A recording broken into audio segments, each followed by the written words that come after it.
Hey y'all, she's back. I need to put like a little mark on the floor so I know where to put things. All right, you guys say hi to everyone. I see Mary Kels is in the house. I see Moving Mountains is in the house, and I see Sunflower Sammy is in the house. I gotta run and grab one more thing. Had to take a phone call. I've been waiting for this call. Even look in the mirror. I had to take this phone call real quick from an electrician. It's been so hard to get them to call us back. And so we had calls in with like 5 places, and finally one place called. We have, here in Minnesota, it gets ridiculously cold. And so we actually have to heat the garage at certain points in the winter, or, pipes can freeze, cars won't start. And so we just want to get that inspected before this winter because it ran a lot last year. And I felt like the calibration was like a little bit off. So anyway, it called back like right at noon, and I was like, oh, I got to take this. So we finally have our appointment set to get that all set and going because it's still warm outside right now, but the winter weather will definitely come. So anyway, but let me just grab, I have a bunch of stuff here to share. Actually, let me angle this a little differently. There we go. I have a lot to share today, but let me just grab one more thing. Let me see, should I lower this a little bit? No, because then my head's going to be cut off. That'll be fine. Give me 1 second.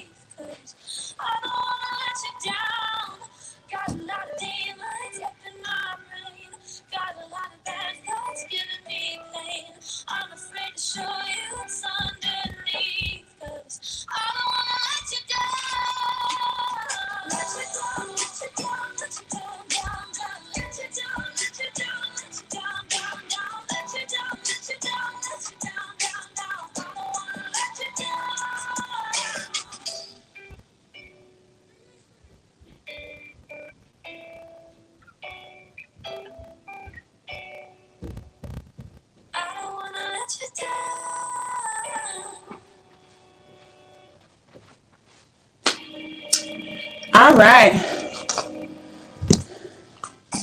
I'll just put this stuff here for now. Hey, Jay Bannon. Hi, Nita B. Hey, Miss D, Purple 100. Let me get my light turned on.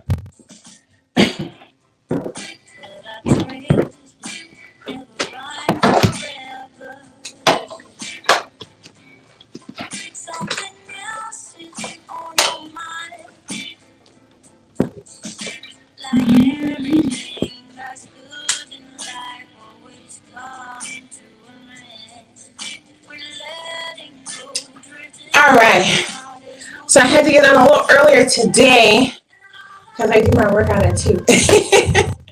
I did my workout in the evening yesterday, but today I got to do it at 2 o'clock. So, yeah. How's everybody doing today? Can you hear me okay? Let me know. Put a 1 in the chat if you can hear me and you can see me. Hi, Sonia Johnson. You're not late. I was late. I was a little late because I had to take a quick phone call. So thank you guys for coming. Hi, Bernie. Hey, Lola Wall. Lola Wall, my fabulous channel member, says, hello, everyone. I'm excited to see Sheree and all the great comments. Hi, Adele. Hi, C. Stelly. So, did I miss anybody? I see Shirley Tucker. Let me just pull this up on the phone real quick, and then we'll start going over some things because I have a lot of things I want to share with you guys again today. I'm going to try and move through them a little bit faster than I did yesterday. I'm going to stand up in a second, but let me just get this pulled up. Let me get this pulled up, baby. All right. I listened back a little bit to yesterday's chat, And you can see that as I was like moving around, I was putting stuff over the mic. So I'm going to try and be a little bit more still today, at least to be aware of that microphone over there so I don't cover it. Woo, it's a lot to practice and learn. Let me turn this volume down so we don't get any echoing. Are you hearing static right now, Adele, or did it just happen when I connected? It's a bit staticky. Ooh, let me see what's happening. Let me make sure all my plugs are in, right?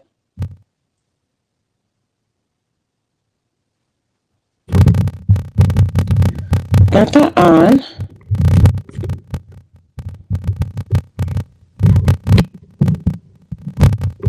Is it constant static? Can you hear it better now? Or is it still staticky?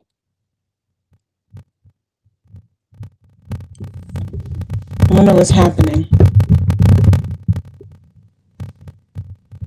I did a check and it sounded good, so now I'm curious. It's still static, huh? Let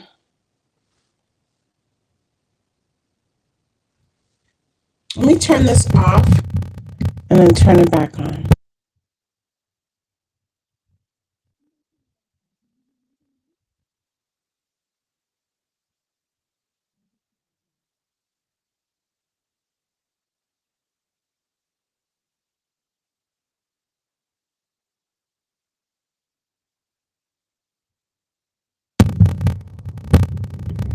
Okay, now I'm put it back on.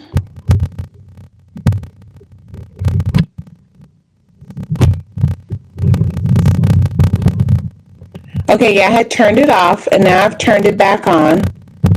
So now let me know if you can hear me with it back on. This thing has these different patterns. I really need to read the book. So now they're static. Uh-oh. All right, give me a second. I wonder why it's giving me static. I'm gonna take this out.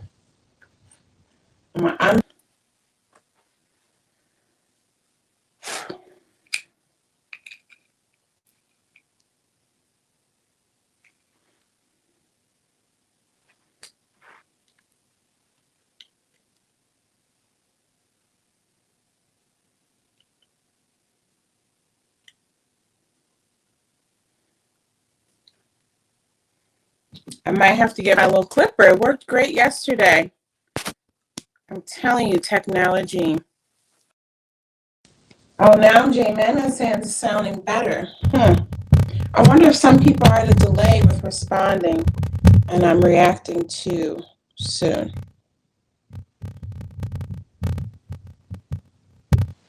So right now it says 12:24 on my iPad.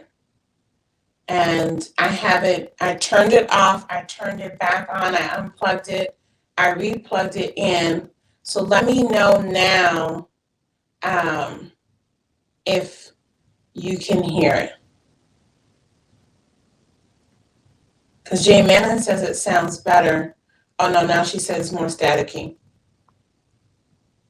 All right, guys, I'm gonna put some music on for y'all, and I'm gonna go get my clip on from over there. Hang on. Though the music might be staticky too. Let me get my clip on.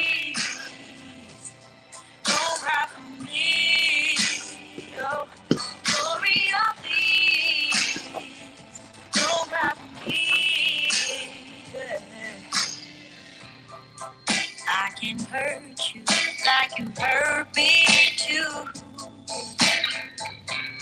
Then we make love when we are done. Breaking up and then get back together. Oh, you're the trigger to my gun. Like everything that's kept in life is come to an end. We're letting go There's no use trying to pretend, and I know that it's so.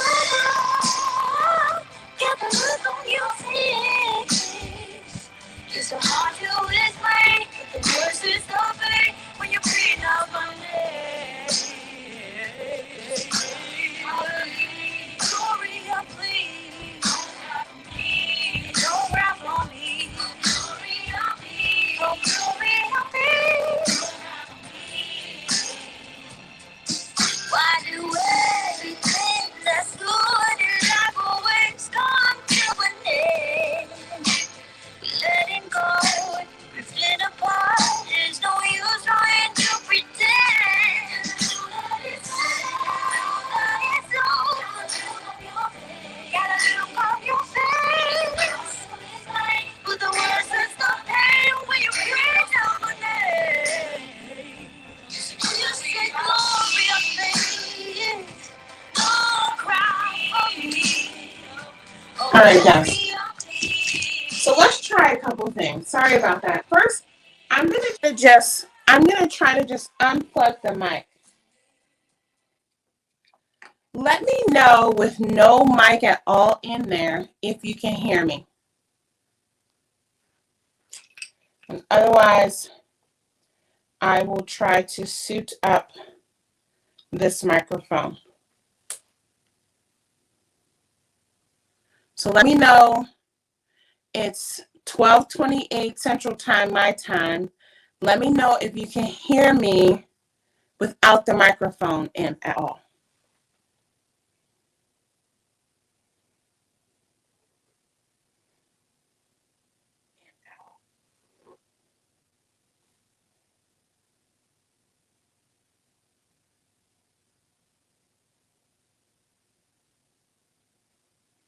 So you're hearing static even without a microphone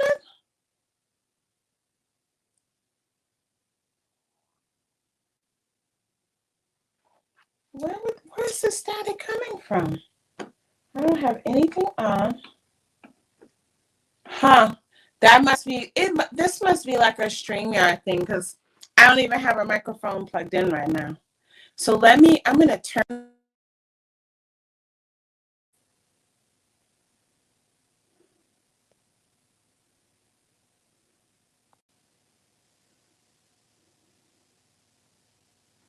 What about now?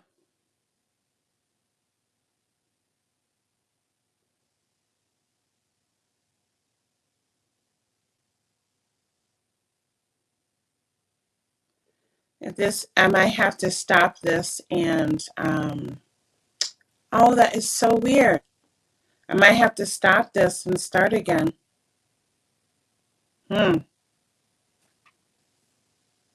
Keep talking. You can hear me? Man, I don't even know what to do now.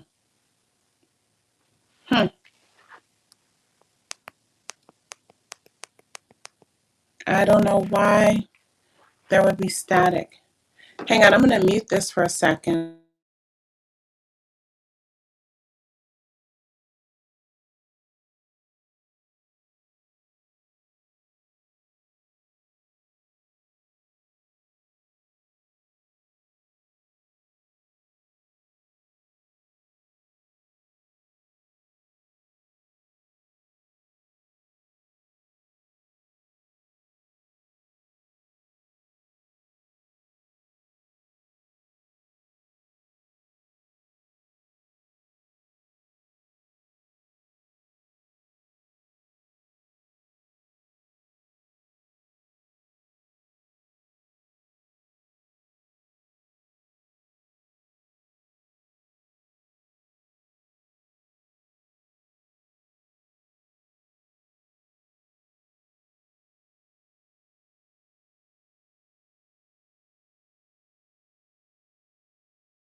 I'm going to try to join on my phone, and we'll test out to see if that is better.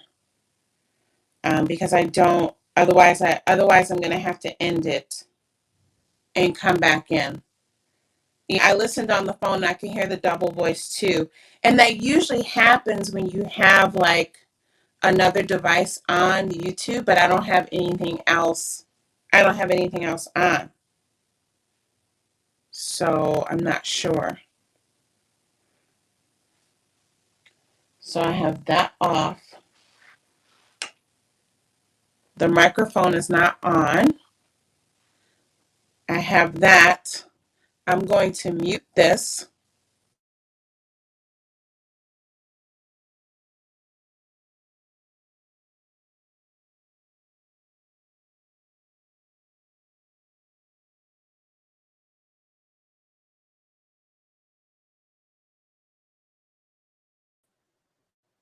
All right, guys, so I'm on another screen.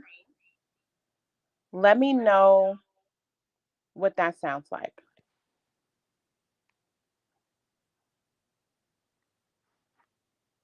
I had to turn that mic down. So let me know. Does that sound better? Or is it still double sounded?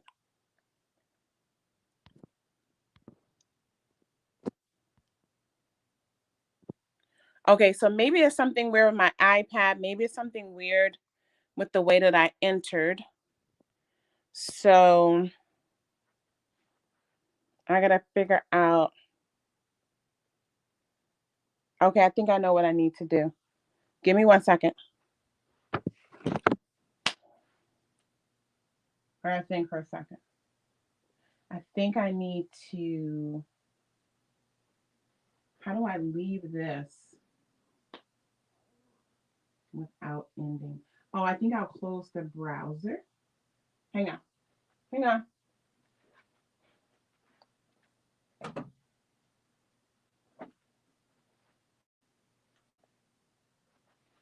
First, I have to swap out my stand so I can put my phone up here.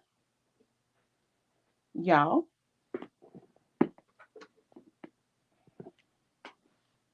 Man, I was so excited about how that worked yesterday. And then look.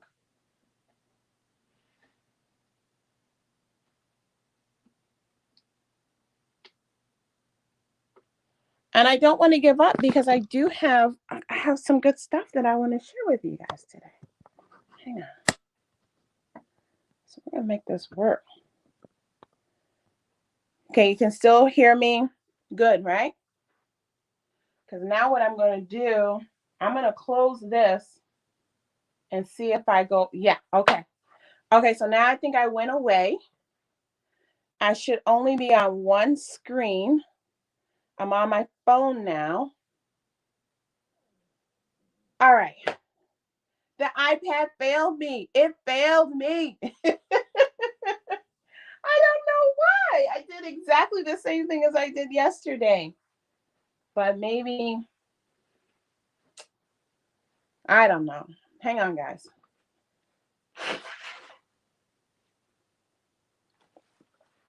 All right, let's just jump right into this because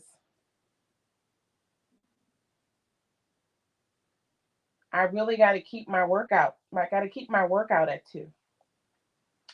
All right, so one screen and you can hear me. Okay, let's get into it. First thing I want to share with you all is, what am I going to start with? Because now I'm more frazzled. Okay, first thing I'm going to share with you guys are 3 more things that I'm going to cut out. Anybody sewing today? Let me know real quick if anybody's sewing. Oh, Sheree, you should have looked in the mirror, girl. So I have, these are not a part of any of the, let me turn the slide off. These are not a part of any of the capsule wardrobes that I'm doing. They're just extra. I mentioned to you guys that I really need some tops because I'm finding that I'm throwing on a lot of t-shirts and sweaters instead of like proper tops because I was in that whole like loungy thing. But now I want some like, more kind of rayon, a little bit where you can dress them up a little bit more. So I pulled 3 top patterns that I'm going to cut out for my weekend sewing session along with that dress. You got the lark tea pattern. Ooh. So I think I showed you guys this fabric when I did that fabric.com haul. By the way, did you guys hear about fabric.com shutting down? I used my gift certificate just in time. I I think it shut down like the next week. It's crazy. But anyway, I have this green fabric. This light's too bright. Hang on. It's blinding me. So I have this pattern. Has anyone sewn this yet? This is McCall 7195. And it's like a sweatshirt, but it is made with woven fabrics. So you make it with woven fabrics and then you do the knit tubing at the neck and the sleeve so you can pull it over your head. So I thought it'll be kind of like a dressy sweatshirt. So I pulled this rayon that I'm going to use for that. And it's just like a pretty green with black, almost like just a brush stroke. I don't know what you call this. It's kind of like a faux animalish print. So I don't know. I think that could be kind of fun. Yeah, I was looking for knit fabrics and then I read the back of it and I was like, oh, this is for woven. So I'm excited to give that a try.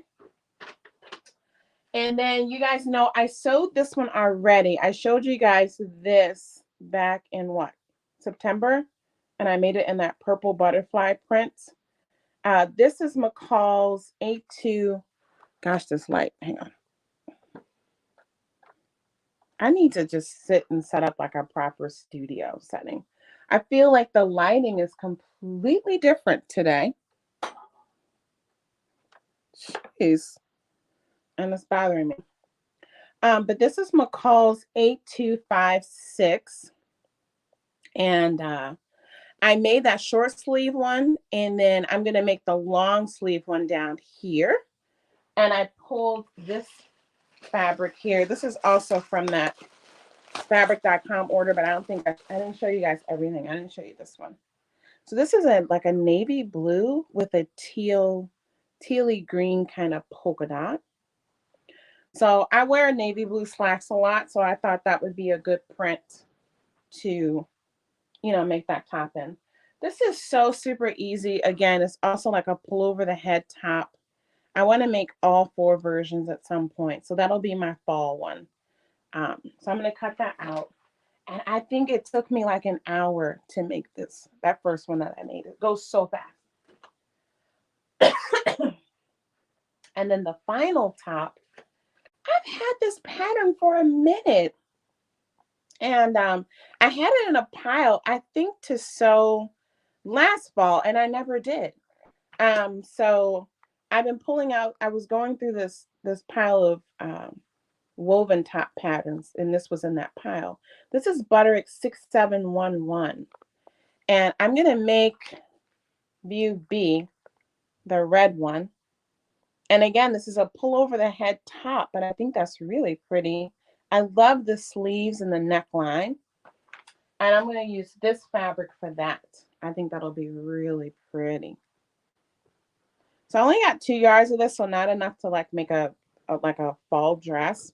So I think this will be perfect for that top. I just think these colors are so gorgeous. And this can fit into my vintage. This can fit into this just fits into my life, y'all. I love this. And so I thought that was cute. Has anyone ever sewn this one? Butterick 6711. So yeah, I'm excited to pull out these patterns that have just been sitting and not getting to put to use. So I like that.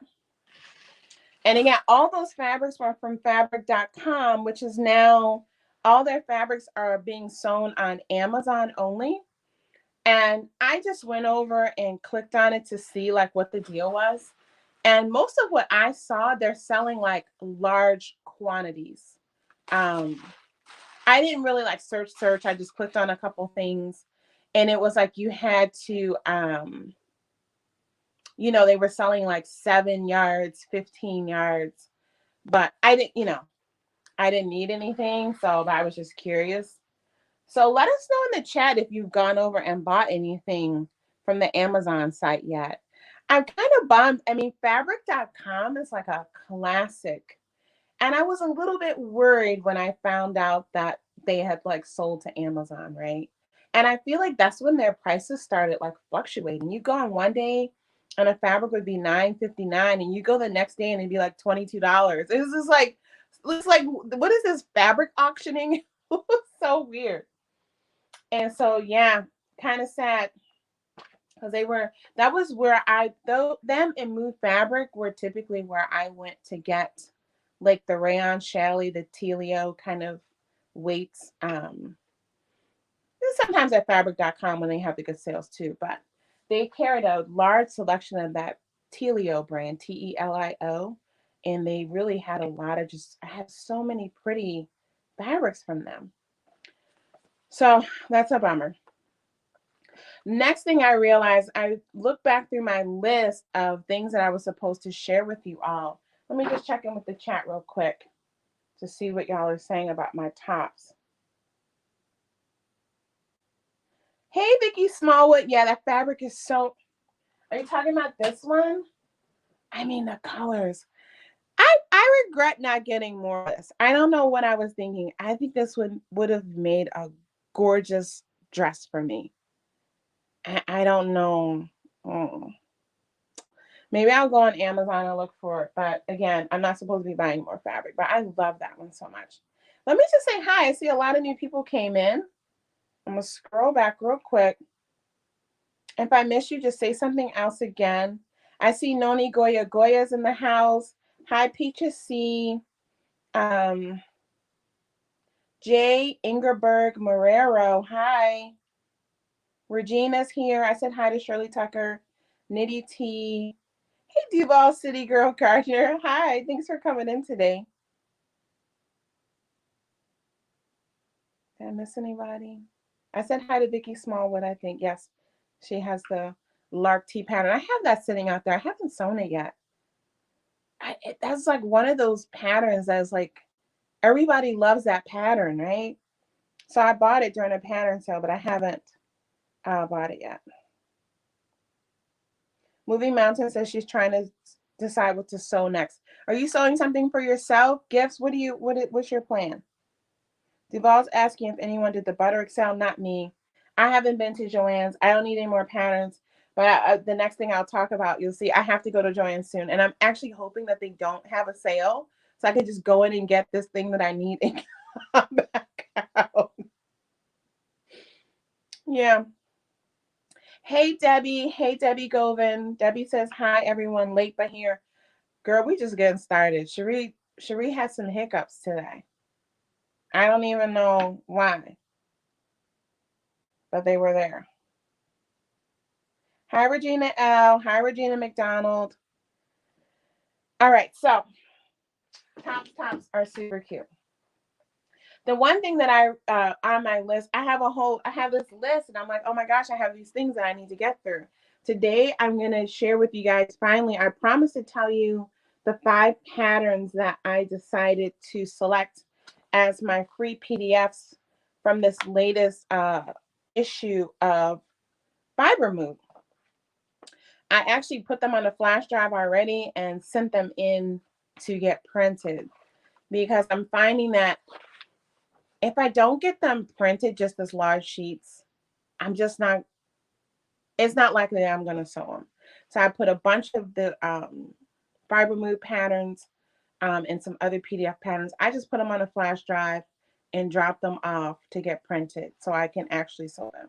Because some of these patterns I will be using in that 3rd capsule wardrobe that I haven't talked about yet. So let me show you what I selected. I got this Adria jacket, and it's like a quilted little double-breasted cropped jacket. That's what's on the cover, actually. So I selected that. Then I selected this skirt because I saw, at first I wasn't going to get this skirt, but I saw it quilted and I was like, oh yeah. So I got the skirt. This is called Bay, hashtag Bay, Bay. And it's just a cute, like this is my kind of skirt. And again, I'm like, I have a similar pattern to this. But when I saw it quilted, I was like, the pockets, everything. I'm like, okay, I gotta get that. So I selected that skirt. And here it is just in like a white twill. And then here it is in a faux leather. So they really sewed it up in some cool fabrics. I like that whole look. I want to be that girl that wears sneakers with her dresses and skirts. I never do. It always looks so cool. But I love this quilted version with the ankle boots. So I got that. Then I got this dress. This is called the Irene. I love the neckline on this. I love the neckline. I love the whole silhouette. My ring light is giving some shadows. Hang on. I kind of want to turn it off, but then I feel like the room might be a little bit too dark. Let's see if I can get rid of that glare. Here we go. So that's just a cute dress. Here it is sewn up in full length. I love that. So that's called the Irene.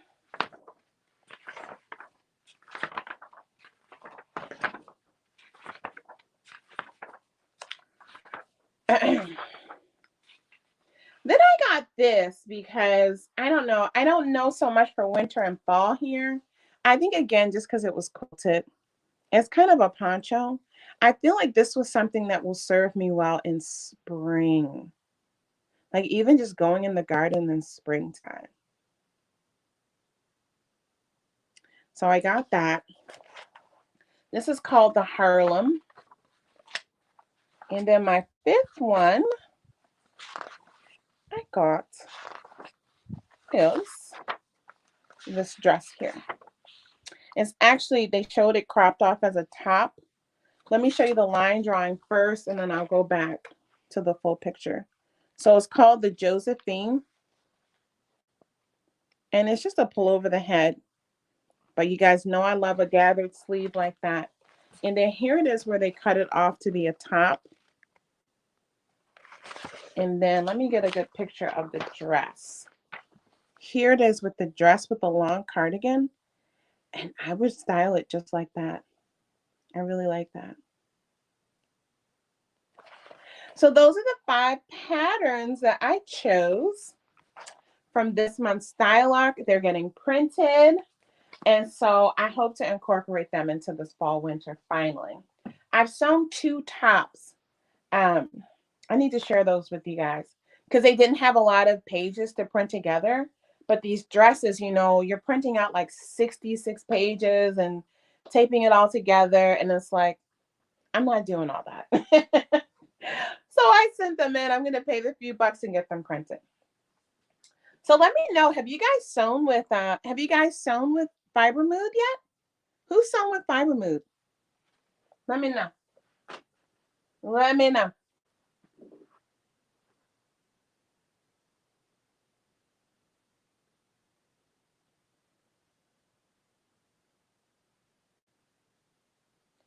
Uh-oh, it looks like Noni Goya has told someone about a sale. I can't. That jacket is really cute, Valerie, isn't it? Yeah, I really like the Style Arc patterns a lot. I mean, I like Style Arc too. Um, but I like the Fiber Mood patterns a lot. And I really like that they sew them up in really like fashion forward fabrics, the way they style them. Again, they show them on different size, different shaped models. And so I am enjoying it. Noni Goya says, can you get them at the book at Barnes and Nobles? No. Um, I have a subscription. I treated myself to the subscription last year for my 50th birthday. And I did the one because they're overseas. They're based in Holland, I believe. They you can get the magazine, and I feel like there are a couple online fabric stores that now where you can buy the paper magazine. Google it. I feel like I heard about that, or maybe they're just in Australia. I can't remember. But I get it shipped to me and it's free. I don't pay any shipping, which is kind of crazy when you think about it. So I pay for the subscription where I get the magazine and I get 5 PDF patterns that I can download with every issue. Plus I get credits. It's like a whole thing. Basically, I get a lot of free patterns with it. Um, but you can also you can go onto their website, Vibermood, and you can just buy one PDF pattern and download it and print it. So they sell every pattern that's in the book, they sell individually. And then you can also sign up if you don't want to do the book. You can just sign up for the digital subscription. And you still get the 5 free patterns with the digital subscription. And then you just get like a digital flip through book, but you don't get the actual magazine mailed to you. So if you feel like you would only ever choose 5 patterns anyway, I think it's a great option. It's just the collector in me. And it's, next year when I renew, I might just go to the PDF. But since I was beginning, it was like I would often like more than 5 of the designs. So I wanted to have the magazine in case I ever wanted to trace. I have never traced anything. So I'm probably going to change my membership next year. I think I'm paying like $30 a year extra to get the 6 issues mailed to me. So I'll probably just go to the PDF next year. But yeah, I think that's a nice way to seam allowances are not included. No. They're kind of like Berta, so it's a very like trace and then add your seam allowance kind of thing. Yeah, Regina L. I like to have the magazine. And again, I'm always thinking I can do more than I can. So someone was like, oh, I'll do no. And it is nice to have the book because, like I said, if you do, especially the summer issues, like there'll be little tops and little things that are easy to trace. So it's nice to have that. I should show you too, if you have children or you sew for little ones, every issue. So let me just show you here real quick. These are all the patterns. There are 12 patterns and it says 25 versions, right? So you get all these adult patterns here. So I'm counting 2, 4, 6. Yeah, they're the 12 adult patterns. But then you also have kids patterns, or maybe those were the kids patterns there. Maybe that included the kids patterns. But let me just show you, for example. There's always patterns for children. So see, this is in here too. So it's the kids version of that jacket, the quilted jacket. And then, a lot of the kids things will be unisex. So that's from ages 2 to 14. And it just depends on the issue. Some issues have more. I feel like there's usually like 1 or 2 children's patterns. It looks like this one only has 1. But I know I have issues that have like 2 and 3. Because I'll have like a whole outfit for a little boy and I'll have a whole outfit for a little girl. So it is nice, in that way. Oh, no problem, J-Man. And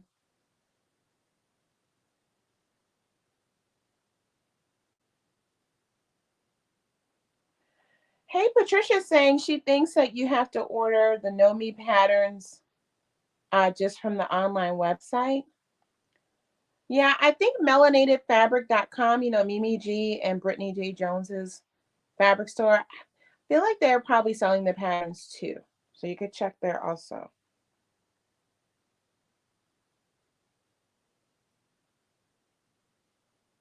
All right, I think I'm caught up. Now let me show you what I want to go to Joann's for. Well, no, I have other stuff on top of that. So let me work my way through. Real quick, I just want to show you guys Somebody asked yesterday, and I don't think I've seen them in here yet today. If you're here, let me know. I see someone saying hi to Virgie. Hi, Virgie. I see Trina's in the house. Someone asked me about the Etsy fabric store. So again, if you go onto Etsy and you just type in Sheree's Alchemy, you'll find my store. I feel like I have the link in my about page, but then people say they can't find it, so I'm not sure. But it's Sheree's Alchemy, same as the channel. And so I put in these fabrics recently, and let me show you.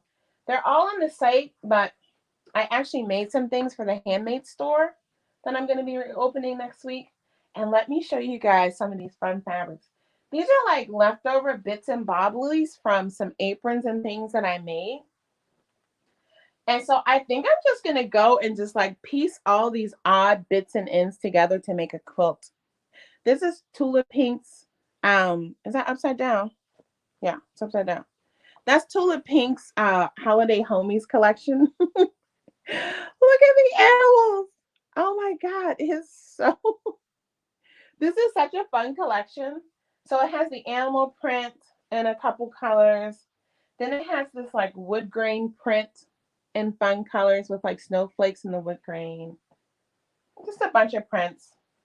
So I'm going to take all these little bits that I have left over, and I'm going to make just a patchwork quilt with those. That's one of the things I want to get done. And then same thing here. This is another, I don't do a lot of Christmas fabrics. I'm kind of selective about what I pull for Christmas. Just because mainly I don't like to sew things that are just for like one use, right? But I could not resist this too. I love these kind of like quirky little animal fabrics. This is so cute. So again, this is like just a bit left over for some things that I made. Um, I don't know what I'm going to do with those. But this one, I have some larger bits. Y'all know I love to garden. And I always have this dream of being like a farmer. Problem is, like, I don't want to do the labor. I don't think that I was put on earth to do the labor associated with farming. But I want to be a farmer and I want to have animals. And I feel like maybe one day I'll like buy a farm and like hire a family to like run the farm. And then I can just come up with my cute boots on and get some eggs. That'd be great. No. But I do want to have some chickens here. I do want to add chickens to the garden someday.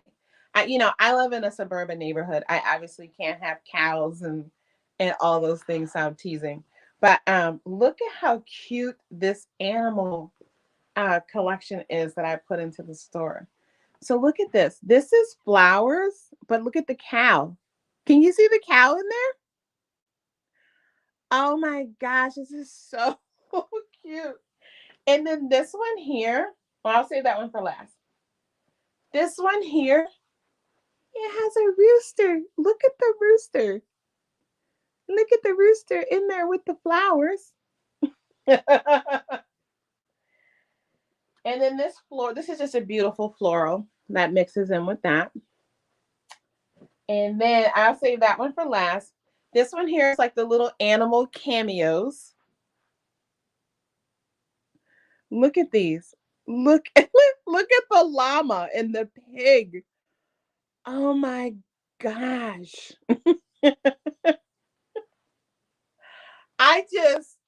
This little collection, and then this is the panel. Look at the panel, y'all. Look at this panel. Look at the animals. Look at the beautiful llama. Look at the pig. I kind of want to have a pet pig, but I want it to be like an indoor pet pig. I hear they're really, really smart and cute. My husband just rolls his eyes at me, y'all. He said, "You ain't getting no pig." And then there's the cow. She's beautiful. And then what's over here? The look at the look at the chicken, y'all. Look at the chicken. I mean, it's beautiful. So I made some aprons. I made a couple different things with this little collection. And so, yeah, I thought that was really cute. But with these little bibble bobbles, I think I'm going to do like a patchwork back with these leftover bibbles bobbles to put with this panel and turn that into like a little quilt, or even like maybe a quilted table runner, something like that. I don't know. I'm trying to be as zero waste as possible, with the things that I'm sewing up. And so I want to make sure that I'm putting the scrap fabrics to use. But I saw this and I was just like, oh my gosh, I have to buy a farm someday. I would run around with this apron, y'all. I would run around with this apron and my wellies, some pink or yellow wellies, with this apron with these animals on it. So cute.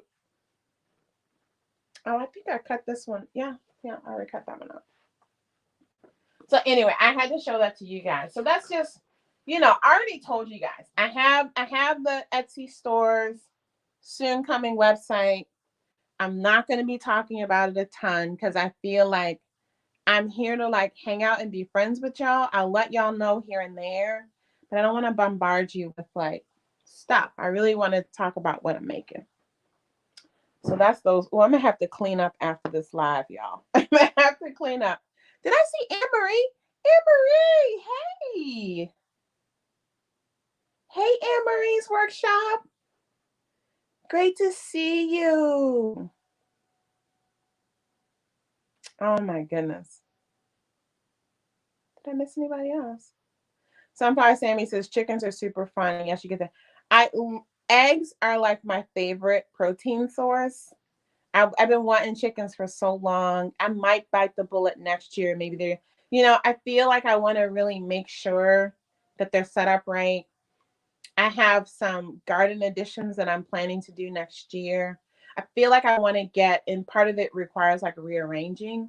So I feel like I want to really get all my garden established, get all the fencing in right. Cause I live just outside the city, but it's kind of borders like a lot of open land. So I still have deer and coyote and like all the things roaming in my yard. It's like crazy. Wild turkeys. I mean, it's a lot. And so I do want to make sure that I have things set up properly because and then when I get the coop that is really like solid and stable, I have owls and hawks that nest on my property. I would be devastated if I went outside and something had happened to my chicken. So I know it's not 100% avoidable all the time, but I want to make sure I'm being like a really good chicken mama and making sure that like it's really safe for them before I just bring them onto the property. Animal Farm. Woo, that's a book. That's a book. Yes, indeed. Maisha Williams, hi, it's great to see you. That animal, it really is. It is so, so cute. Yes, Animal Farm.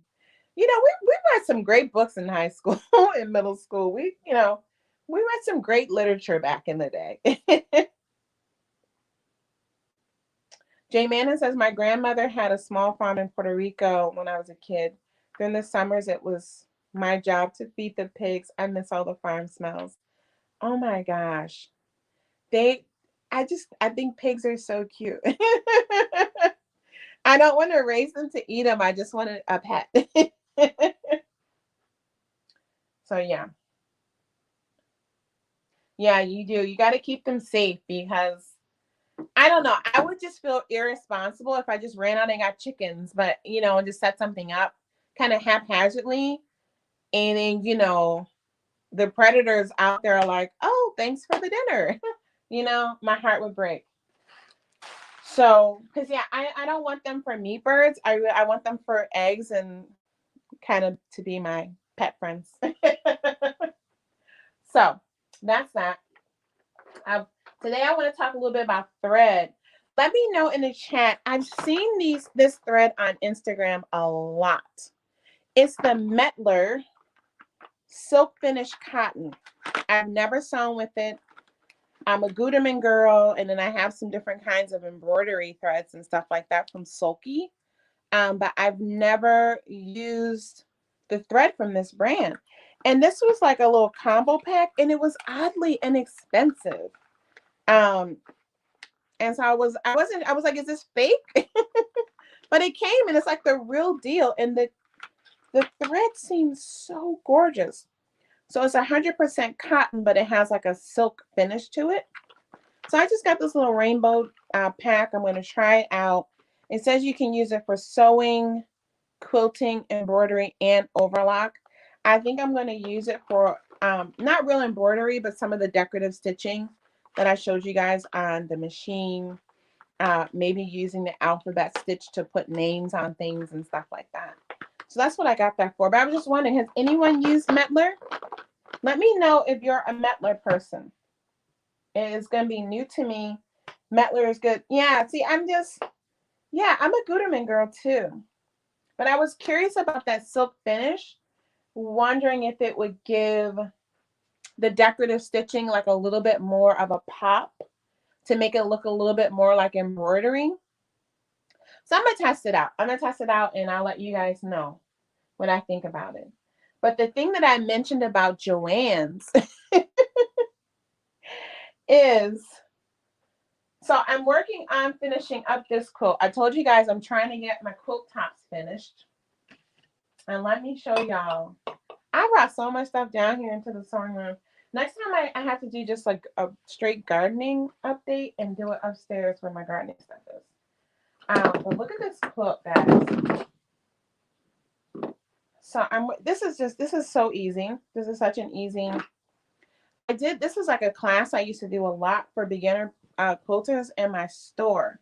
So I would have them go through and just pick like 9 different fat quarters that they liked.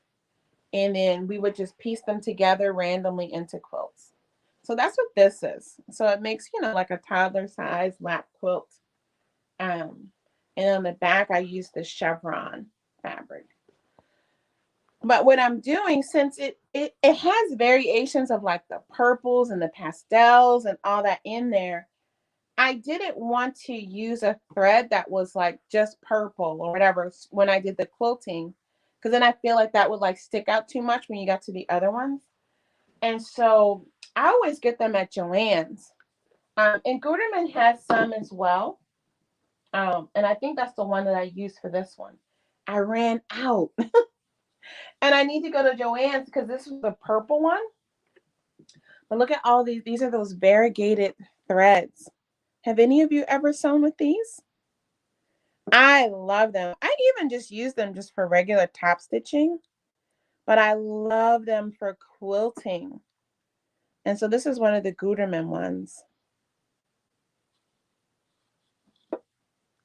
And so I was going to try to switch to this one, but it's like a little bit too strong. There's one that's really like purples and lavenders. And I completely ran out of it because I did another larger quilt with that. And then I was trying to get through and I ran out. So I'm going to have to go to Joann's. But look, they're so pretty. And so if you're working with, doing like quilting on patchwork or fabric that really has like strong contrast of lights and darks, I recommend you guys try these variegated threads for your quilting. It really can add, I don't know, it just adds like a fun pizzazz to it, I think. I really like it. And they really do. These are all coating cloth, these bigger ones. It's also a mercerized cotton. It's a really good quality. You get a lot more for the price from the coats and cloth. And I feel like they have variegation basically in the colors. The Gutermann ones are, Gutermann's going to be high quality, but you can see they're not quite as like variegated. They don't have as many. This reminds me of like the yarn you can buy, where as you knit it, it changes color. It's more like that. So anyway, just wanted to share that with you guys. If anybody's doing anything quilty and you hit a sale at Joann's, and when Joann's has, look at the red with the white and pink. When Joann's has those sales where they're like buy 3, get 2 free, these are usually a part of it. But just be sure. That's the one thing I learned about Joann's. I don't know if you guys knew this, But when you do those buy 3, get 2 free, say you get like 6 of these, no, 3, 5. So say you get 5 of these and then 5 of the small spools. They're going to charge you for all of these and they're going to give you free the smaller ones. So they charge you the full price of the most expensive ones. And then the ones they give you free are the least expensive ones if you mix them. So whenever I go in to maximize my savings in Joann's, I only like when I get thread, I only get like the same cost, size, etc. of thread to maximize my buy 3, get 2 free. And then when I go to the next sale, I stock up on these so that I'm maximizing my savings because I don't want to pay for all the $6 thread and get the $2 thread for free. So just be aware of that. You can save a little bit more if you group them together. I've heard of Wawak. And that's one of those sites. I've been on that site so many times and put stuff in my cart and I've never checked out.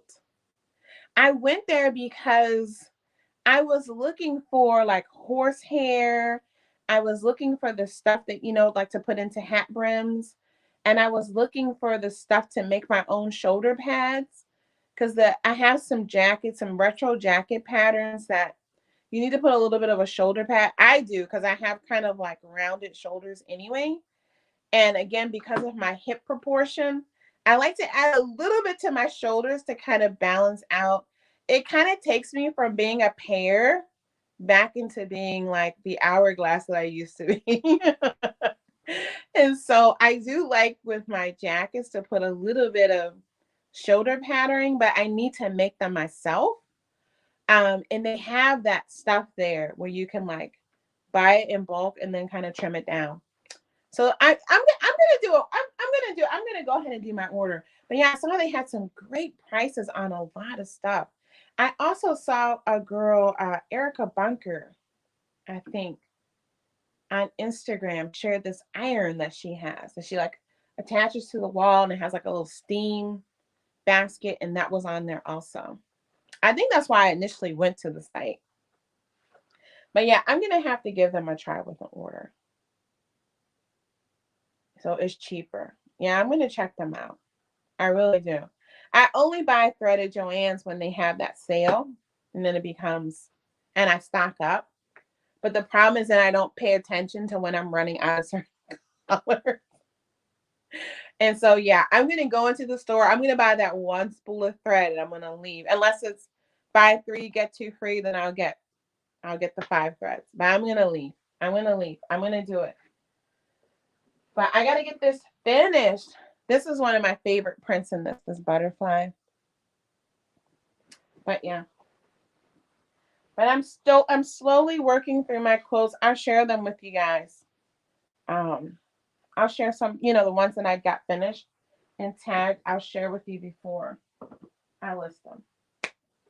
Moving on. I'm not going to go too deep into any more of the fabric stuff because, as I said, if you're interested in checking out my Etsy store, just go to Etsy, type in Sheree's Alchemy in shops, and it'll come up. I'll try to remember to put a link in here. Y'all know I'm not going to remember. So now we're going to move on. Well, no, I will mention this. One thing I'm doing for those of you who want to do some quilts, I started to put together yardage bundles. So I'm doing 4, 5, 6, and 7 yard bundles at a deep discount. So like this is a 5 yard for $25 bundle.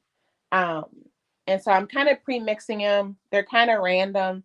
If you need more of the fabrics, they're all listed separately in the store as single yardage. But people have been liking those little bundles. So I put some in, they sold, so I'm going to put a bunch more in there. And then today, after I finish my Peloton workout and get cleaned up, I'm going to list more fabric from this collection. This is an out of print collection. It's so beautiful, from Anna Maria Horner. This is the hero print. It's called Fibs and Fables. And it's kind of based on the Rapunzel. So for example, like here's the castle print. And I think it's called Get Me Out of Here or something. What do they call it? What does she call it? Escape. So it's called Escape. And then it has the horse print. That's another hero print. I love horses too. Look at that. I used to do horseback riding lessons when we lived in Germany. And then here's this is like Rapunzel's hair. It's like a woven braid. So that's kind of a fun collection. I'm gonna get that up. I listed one of the prints um the other day and then it sold out. And I'm like, oh my gosh, I didn't get the other prints out. So I'm gonna get the rest of that collection up today. And then now we're gonna wrap up with a little bit of garden talk. Okay, so let me move this. I'm gonna sit down for a second. And let's have a little chitty chat because I need some info from y'all. So I know, okay, question number one. How many of you, look, I'm being nosy and reading your comments. All right, let me come back to that. Let me stay focused. How many of you garden outdoors? Put a 1 in the chat or raise your hand if you garden outdoors. I'm trying to get a feeling for how deep I'm going to go into this with y'all. Because I know y'all say y'all want to hear about the gardening over here too, but then I kind of feel like, oh my gosh, I'm going to do this. I'm going to go in too deep and they're going to be like, Sheree, stop. All right. All right. So put a 2 in the chat if you garden in, like if you grow anything, even if it's just herbs. If you grow anything indoors. Put a 2 in the chat if you grow anything besides house plants. Like if you grow anything edible indoors.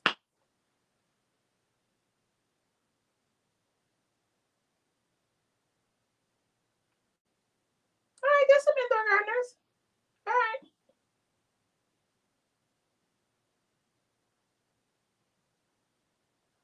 All right, so y'all might be a little interested in some of these things that I want to share. And if you're not, I'm trying to do it in sections. So I got all the fabric stuff, all the sewing stuff talked about. Now we're going to transition into a little bit of a catch up of the gardening. Hang on.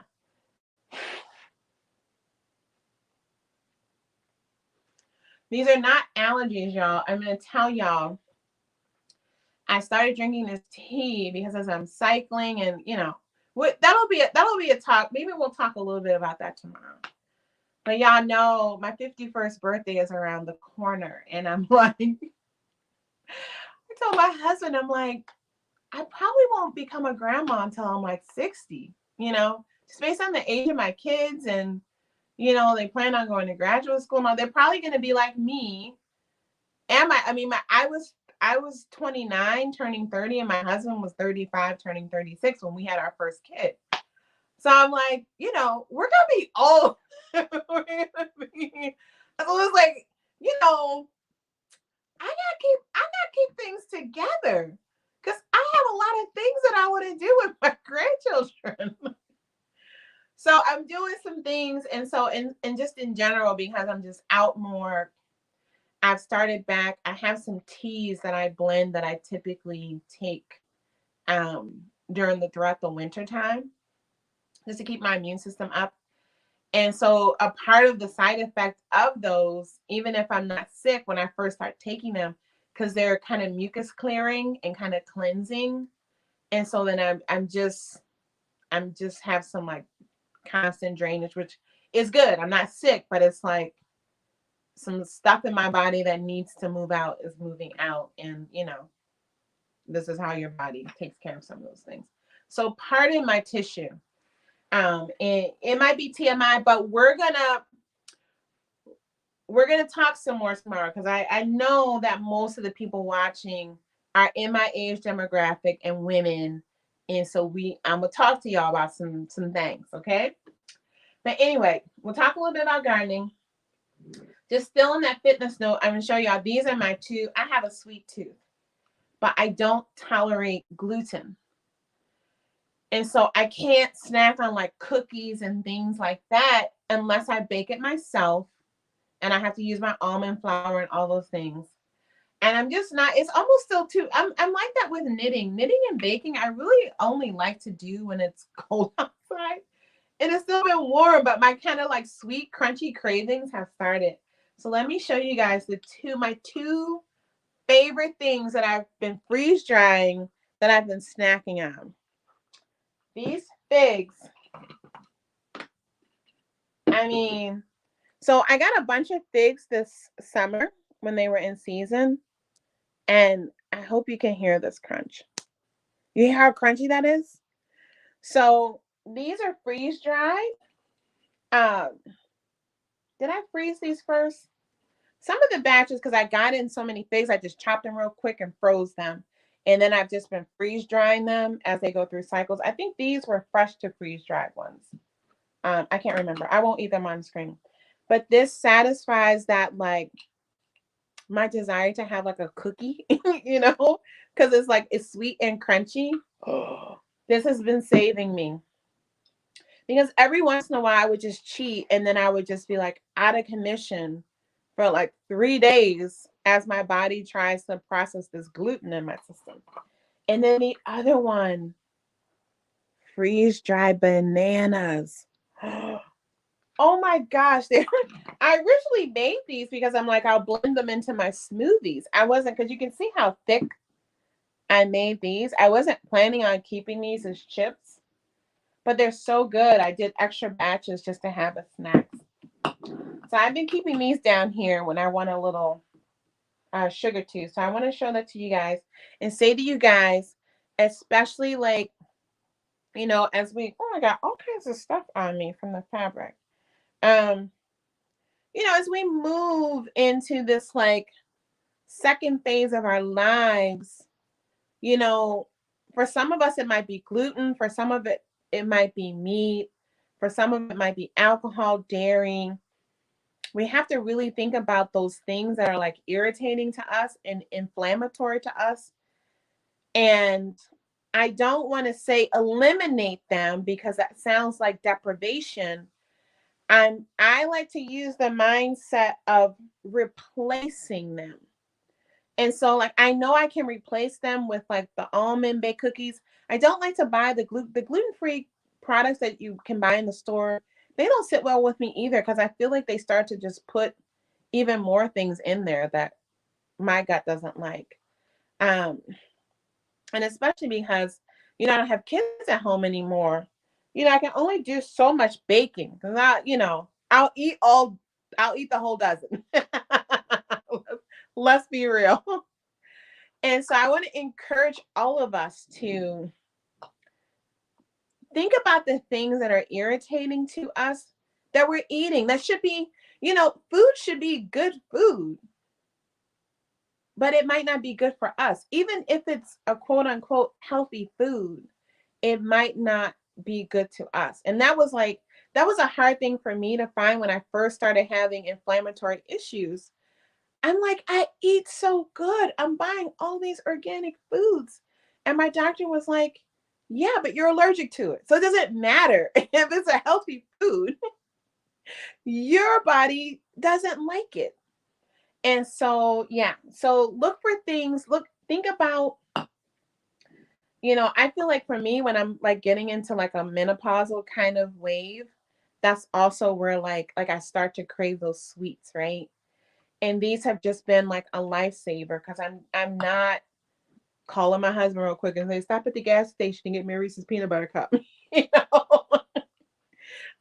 my little fruit snacks. And it's like, I don't have to make a whole thing, right? And so anyway, just wanted to share that with you guys. I'm obsessed with freeze-dried fruits and vegetables.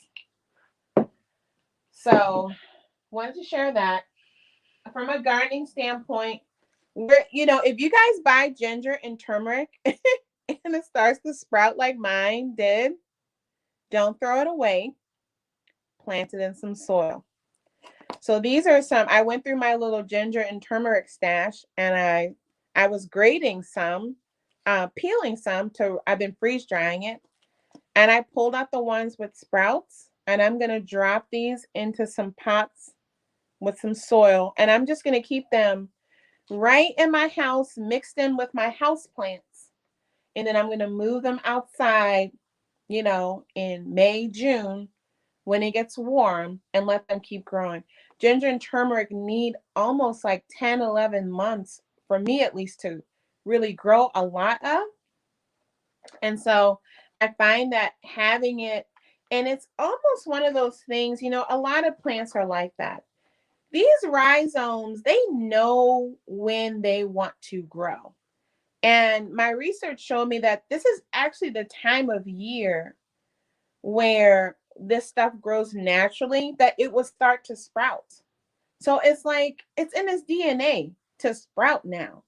I had some people say, "What do you do to get yours?" I don't do anything. I think it was just that luck of the timing, that this was the time that it wants to sprout, and so it's going to sprout. So I'm going to put it in soil, and where this is going to feel it's going to make a new piece of ginger. And then every one of these little nubbies that's starting to poke out, they're going to shoot up a green thing. And I'm just going to have fresh ginger growing beneath the soil. And this old piece is just eventually going to die off. I can also just break this off and use the part that didn't sprout. But I want to grow a lot more ginger. I saw at my farmer's market, they were selling like clusters of 4 little pieces of fresh ginger for $10. And I was like, man, I have like $100 worth of ginger on my kitchen counter right now. So yeah, I'm gonna keep that growing. And I actually use the green of the ginger. It's really good in tea and in like chicken dishes. If you like curry kind of things, as it grows up, you can cut off the top and just add that um into your thing. And it's a really good, I'm gonna call it a spice to add to your cooking if you have inflammatory issues. But certainly as we move into fall, winter, what is it called? RSV, that respiratory disease is supposed to be quite strong this year. The flus, all the different variations of that are supposed to be more potent. So ginger, turmeric, pepper, all my different tea blends, and maybe put a 3 in the chat if you guys want me to do a tea talk with you guys during one of these lives. I love to share some of my tea combinations if enough people are interested. Um, but this is that season where I'm like all in with all these things to keep us healthy and strong. And especially my husband, right? He just the nature of his work. I mean, he's interacting with people. He's back traveling internationally.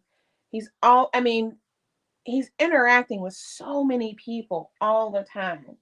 And I feel like when I lived in Germany, I'm gonna try not to get emotional about this, but when I lived in Germany, one of my favorite people that I met there, Mickey, she was from Japan. And her son and my daughter they started first grade together at the International School of Dusseldorf there. And Mickey cooked breakfast, lunch, and dinner, like all out, the most beautiful broths and hand rolled sushi and all these things. And, we would go over for play dates, and just the way she presented it, the care that she put into the cooking. And I asked her one day, I said, you know, you put so much effort into like every meal. And that was like the first light bulb for me to really, it struck such a chord with me that I started down that path myself. Um, but she said to me, she said, our children are out working so hard, and my husband is out working so hard.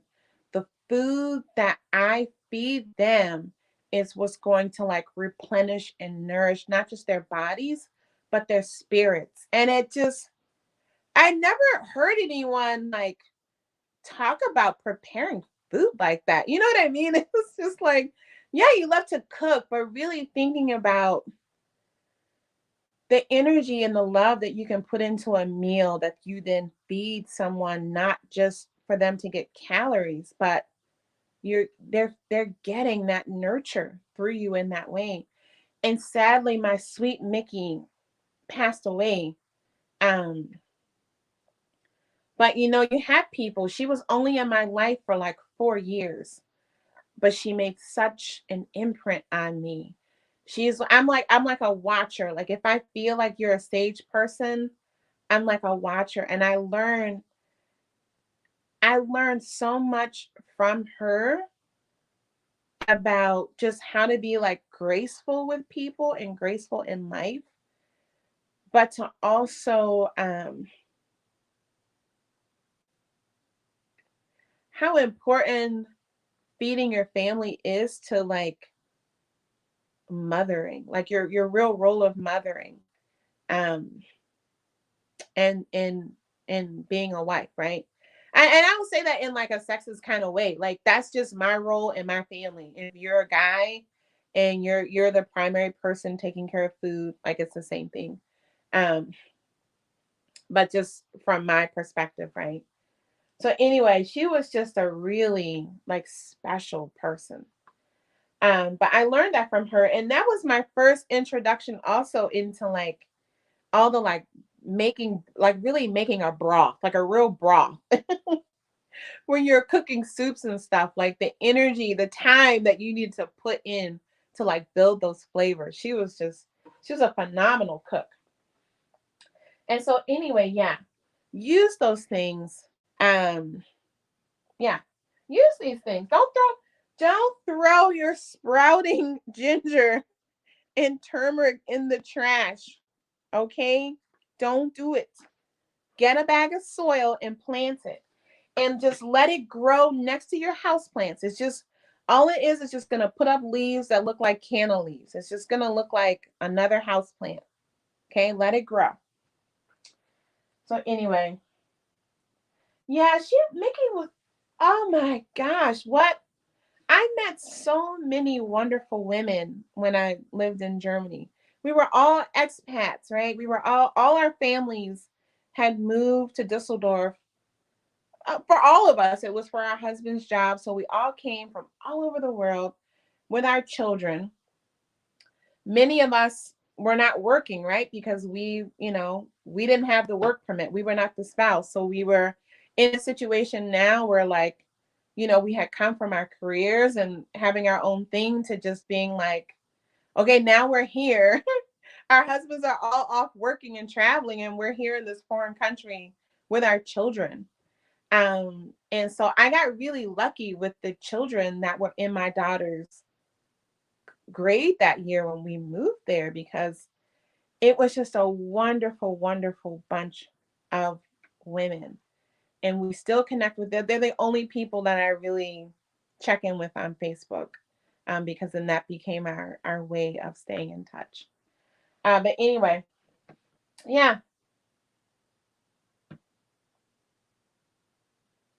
Yes, Pat. That was the three, was if you wanted to hear about some teas, I think. Yes. I keep ginger in the freezer. I grate it with the skin. I was told that the skin forms after it has been exposed to air. Yeah, it does. So I think I did I take pictures of that? I pulled my ginger from my garden, and when it comes out, it's like pale colored. You can see like little pinky tinge, very thin skinned. I don't peel that. These I peel when I buy from the store. I personally still peel it. Even though I'm buying organic ginger, I don't know what's been on there. I just, yeah. So that's just me. As someone who really tries to reduce the amount of exposure to ingestion of chemicals, I just finally graded, but you are correct. You don't have to, especially if you have a lot of confidence in the source. Um, my homegrown stuff, I don't peel, but I've freeze dried a bunch of it. I've never frozen it as the root, but I juice it and then freeze it, or I puree it and then freeze it also in the little ice cube trays. So I pour it into the ice cube trays and then I pop it out. And then I will use those little ice cube trays, or sometimes I blend it with even olive oil. I have different baggies. So I can pop those into soup, pop those into tea, and then the fresh ginger cubes we thaw and just take as ginger shots. So yeah, freezing it is good. Anna Lulu said, when I come across potatoes that are sprouting in the pantry, I feel like I walked in on a private moment. I let someone else deal with it. You can throw those in a bag of soil and throw some more and grow some more potatoes. My first potatoes, that's how I grew them. Um, now the thing about it is potatoes get kind of stinky also. But yeah, you can throw them in the into dirt and you'll grow more potatoes. All right, I'm not going to scroll back because then I'm going to get behind, but I wanted to share that. And then real quick to wrap up, I'm going to share with you guys 3 things that I got in that I'm testing out to see if we want to buy for the children's gardening program. I told you guys about that in one of my first live chats, I think. And I think when I told you guys at that point, we have 4 sites that were interested in the program. There are 2 more sites that want to join in. One site is claiming that they're going to have 100 children, and the other site is claiming that they're going to have 200 children. Like, what? So I'm like pulling in different things, and I'm probably going to write like a more extensive curriculum for these larger sites because they have so much space and they have so many children that we can really, with one site, the one site that might have the 200 kids, I'm thinking about designing like an indoor farm for them that they can grow like all year long and kind of using them as like a flagship project. So I got in a couple things that I'm going to be trying with them. This first one, do any of you put a yes in the chat if any of you ever grow your own microgreens and sprouts? Let me know. Lola Wall says, I grow basil in my kitchen window. I added some green onion stems, and now I have a bunch of green onions with the basil soil. Love the ice cube ginger ideas. Yes. Do that ice cube with, you can do it with your basil too. I take my fresh basil, I blend it with olive oil, a little bit of lemon juice, blend it all together in a slurry, pour that into those little silicone, well, you can use any ice cube tray. I find the ones that have the little bit of silicone at the bottom, it's easy to pop those out. And so I'll just go through, and in the ice trays that I have, they have a little lid on top so I can stack them. So I just do it in batches, and then I pop them all out, and then I put them in a silicone Ziploc bag. And then same thing, I can just go and pull those out. You can add those to soups and sauces, salad dressings. But it's a great way to preserve the flavor. And it's almost kind of like a pre-meal kind of prep. You know, when you do it with the olive oil, you can throw that in your pan. You know, when you're going to saute some chicken strips or shrimp or vegetables or whatever, and you already kind of have that proportioned out. So definitely save your herbs. It's a great way to save your herbs. So I love microgreens. Is probably my favorite thing to grow indoors in the winter because it's so fast. The flavor is so potent and they're just so healthful. I used to grow a lot of sprouts when I lived in Michigan. That's actually how I started. At Whole Foods, when I would check out at the counter, they would have the botanical interest seed packs, and they had the microgreen packs and the like bean sprouts. So that was like the first thing I tried, and I used to do them in the like little mason jars with the lids. But I found that like I don't know, you got to be so careful with the sprouts, right? And so getting like the water amount right. And so now instead of using the mason jars, I like to grow them in these kind of trays because then I know they're not sitting in water. And these are pretty inexpensive. I think this is like $10, this one. I have different ones, but I bought this one to test out for the kids. And I like them because they're stackable.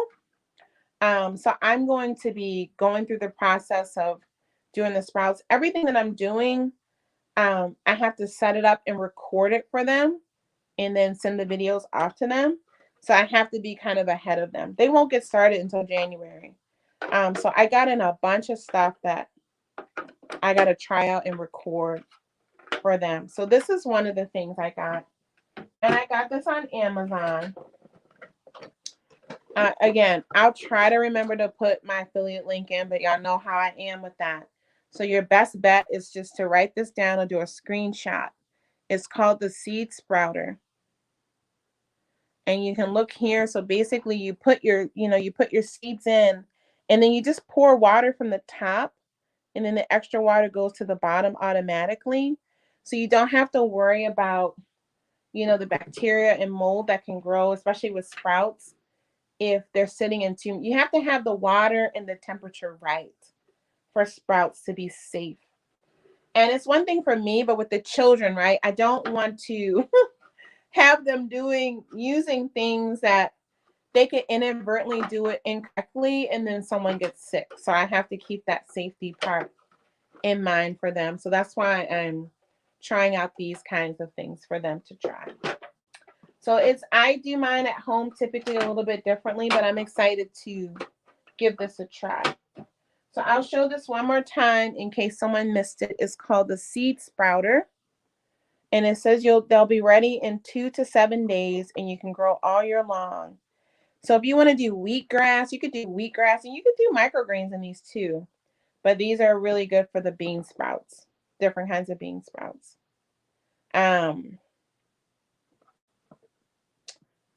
The brand that says Gardens Alive is what it says is the brand. So yeah, I'm gonna start some sprouts soon. And one thing I will say, your sprouts and your microgreens, like don't set them up and then go on vacation for a week. Like you need to be home to monitor them and to make sure the water is at the right level with those, okay? And then this next thing I got for them, this one group, the group that has 100 kids, those kids come every day. Where the 4 sites, they're going to come. No. The sites that are the 4 sites, the original 4 sites, those kids will come every day, Monday through Friday, because it's like an after school program. The 5th site that's getting added on, those children only come on the weekends, but it's like 100 kids coming on the weekends. There's a smaller group that comes different days of the week, but everybody comes on the weekends. And so with them, instead of doing more of the microgreens and the sprouting, because this gets too tricky with the timing, it might go unattended and then it's gonna die. I got these for them. And this is a smart garden. And I wanted to get things that were not too big. You can get the arrow gardens. How many have you guys heard about the arrow gardens? Let me know in the chat if any of you have an arrow garden. This is like similar to an arrow garden. But I got these because I'm designing different experiments. And Arrow Garden is affiliated with Miracle-Gro. And I don't want to use any Miracle-Gro products. We're going to do this all natural. And so, yeah, I got these. And so it's a tiny little, I don't want to break it. But it's a small little smart garden. I trying to see, how do you get this out? I think this just pulls up. But I don't want to use the wrong amount of force and break it.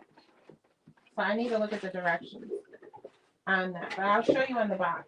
Here, on the lid. Oh yeah, it looks like I just pull it up. And so it's kind of like an arrow garden, but I don't have to use it comes with like a different pod system. But this will have an automatic pump. It'll feed it automatically. So they can be away for a week or 4 days and not have their stuff die. So they're going to have like a whole train of these, plus some other things. Oh yeah, it says pull up. All right, I'll go with that later. Oh look, here's the picture. So you can see here. It's like a, it's like a Aero Garden hydroponics. So I'm going to test that one out. Test out the length. I got in 3 of them so that I can set up. I'm going to set up leafy greens in one, herbs in one, and then fruiting. Like I have a couple dwarf tomato and pepper seeds that I'm going to put in another one, and I'll start them all at the same time so that I can see, like, is it the right light for them? I want them to have success. I am building into the curriculum some intentional failures, but I need them to have success. So that's why I'm getting the equipment in before we buy a bunch of them to test it out. So I wasn't planning on doing quite so much indoor gardening this year because I did a lot last year. And I grew so much more this year and preserved so much more. And so yeah, I'm gonna be playing around even more this year with indoor gardening than I did last year, unexpectedly. And so I'll show you guys. Here's some of the greens that I'm gonna start in here. These are all from Botanical Interest. So I'm gonna start a bunch of different like salad mixes. Got to get the butter crunch lettuce in there. I'm gonna put broccoli in there. See what that does. I got some Florida collards. This is one of my favorites. I grew a lot of this indoors last year, this Chinese broccoli. We'll do some spinach. Spinach can be tricky, even in soil. I've never tried to grow spinach in the Aero Garden or hydroponically. I have a bunch of different hydroponic systems, but I'm going to try that because I know that's one that this one group especially is going to want to grow. I have some kales. I have my favorite arugula. And then a different kind of spinach. And then I have some machi or corn salad. So these will be some of the greens that I start first for their experiments, which I'm going to be eating it, but it's to document with them. I already have a bunch of food that I started upstairs. That's why I think the next time I do a garden chat, I'll set up in the kitchen so I can show you guys my area in the kitchen where I'm growing stuff for me. And I'm actually going to be moving most of my hydroponic systems. I'm going to move upstairs and have them all upstairs, my stuff, so that I can use my basement area where I grew last year. I'm going to use that for the coursework stuff so that, because I have to film and take so many pictures. I want to be able to just have that stuff like all together and not be moving stuff around. And so the last thing I'm going to share with you guys, if you haven't already bought an Aero Garden and you want to give one a try, remember that there are different kinds of hydroponic systems that come with lights. This is one that I got that I'm going to try out, and I'll let you guys know how I like it. But I think this is kind of cool looking, and I'm actually going to put this one on my kitchen counter because I feel like it's going to look really cute in the kitchen. It comes with, the different little holes, so you can put small things here, and you can put one bigger thing here, so like a dwarf tomato. And it has the little water reservoir. It has the timing. Yeah. And I personally, again, I like these things because I like to use my own compost tea and stuff like that to fertilize my stuff and not have to deal with the blue crystals. So this is really cute. This is really, really cute. And if you have houseplants that are hard to grow, I mean, you can put those in here too. I think, yeah, because you don't even have to have this on there. You could just have, you can have your ginger in here, your turmeric in here. You know what I mean?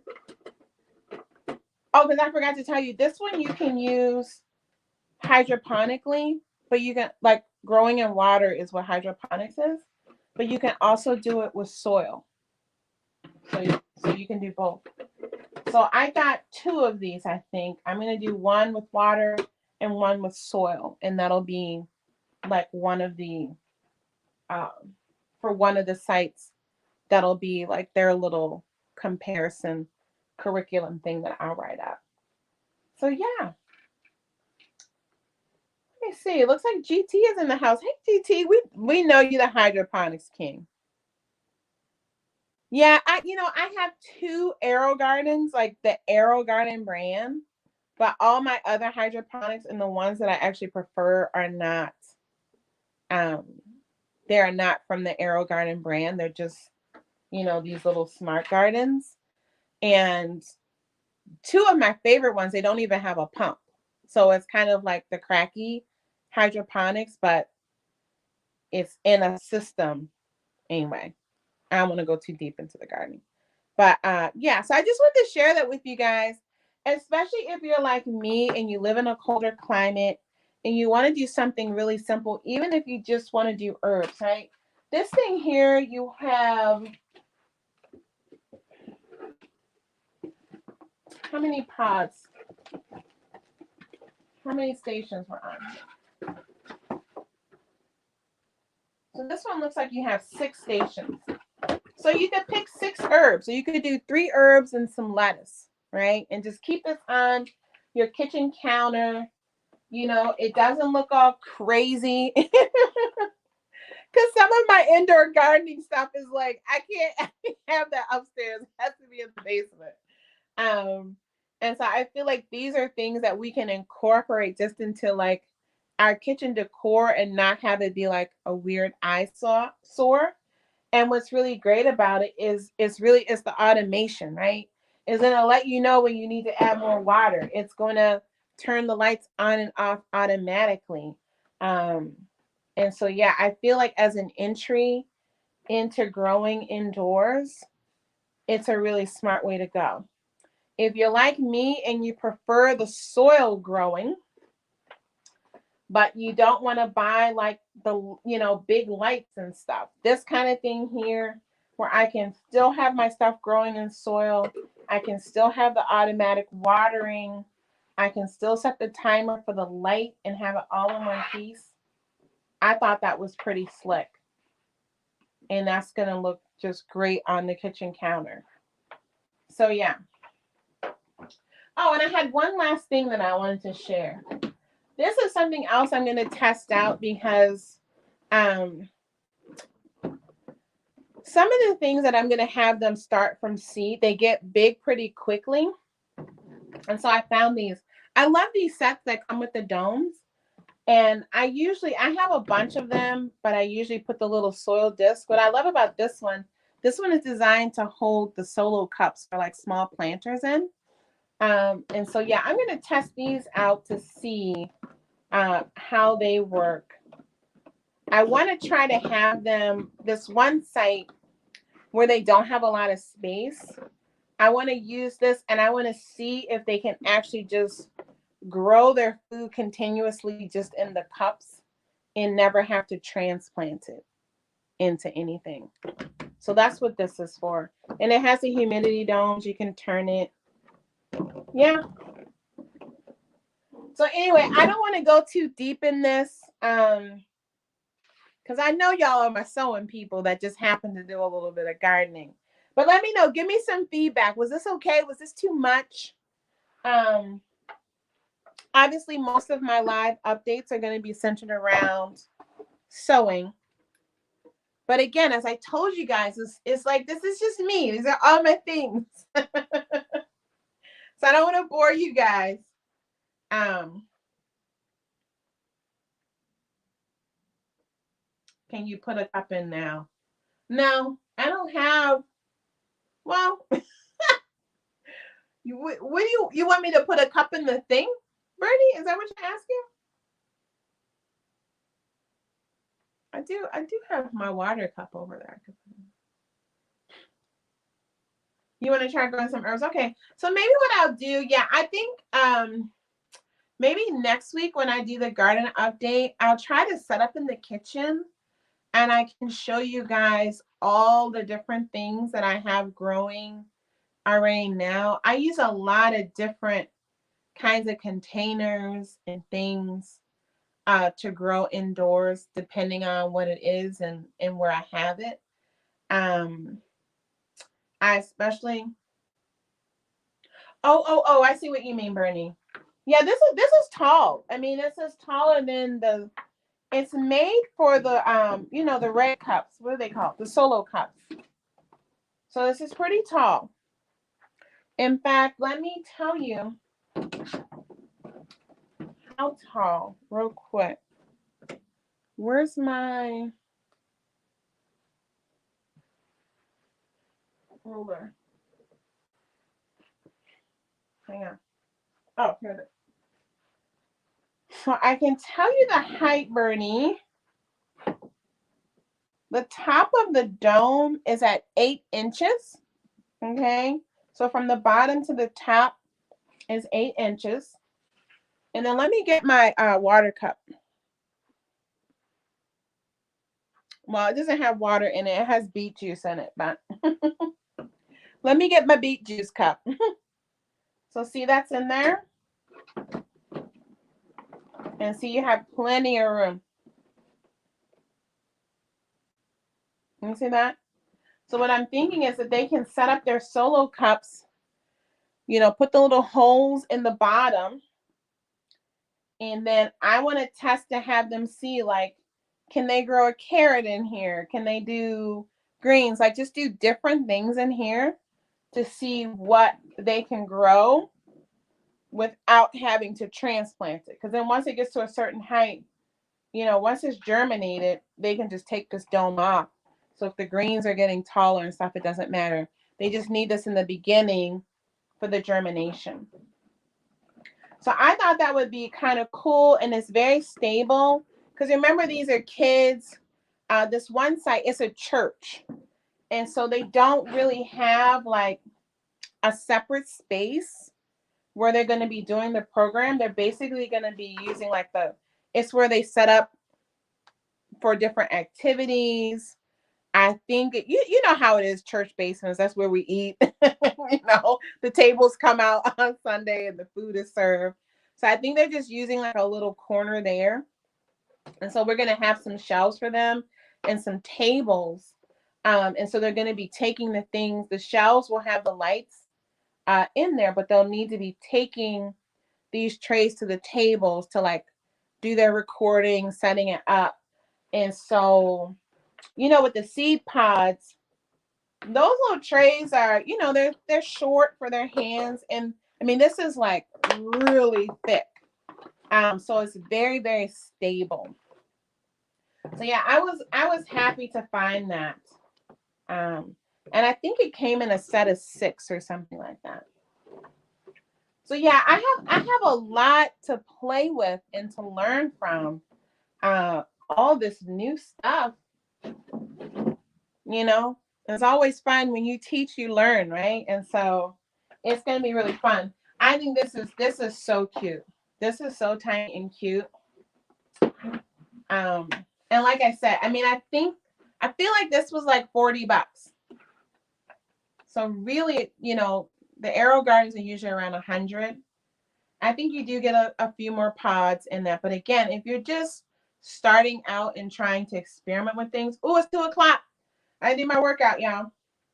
Okay, let me catch up on the chat real quick and then I go. Anne-Marie, okay, let me scroll back because it looks like somebody said something.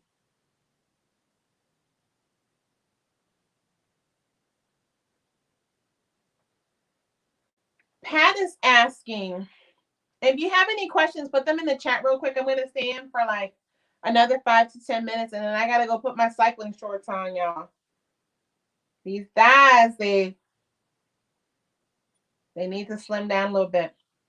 But Pat says, does your county's extension program have a master gardener program to aid support you?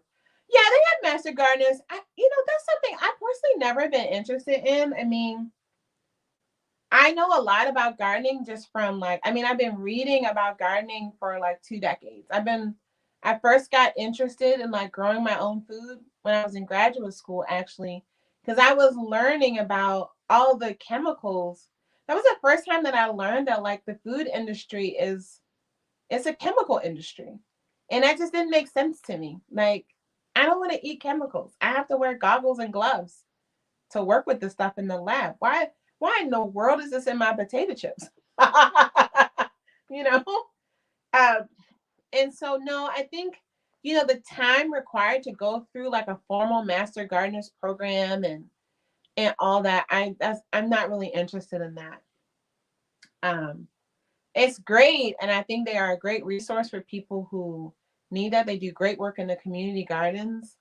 But that's a big time commitment, and I mean, I'm sure I'll learn and see things that are new to me, but I like to read and learn. And for me, this is my time to actually like try out the things that I've read and I think I know.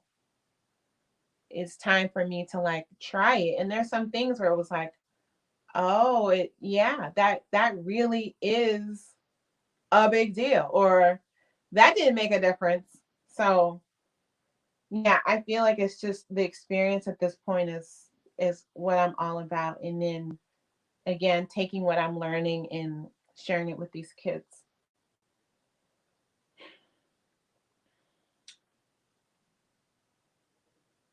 DTJ, yeah, it's like all in one. So you can decide like, what you want to do, which is really cool. It has like a little plug in the bottom of that thing.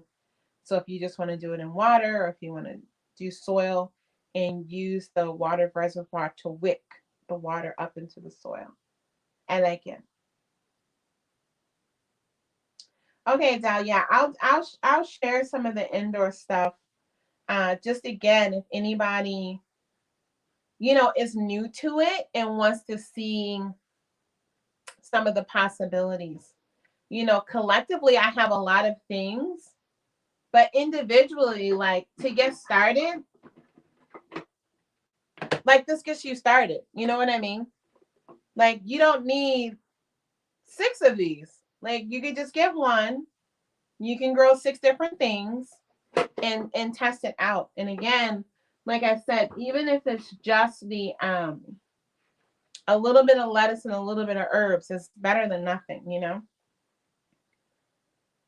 Anne Marie says, not too deep for me. I have a gardener supply account.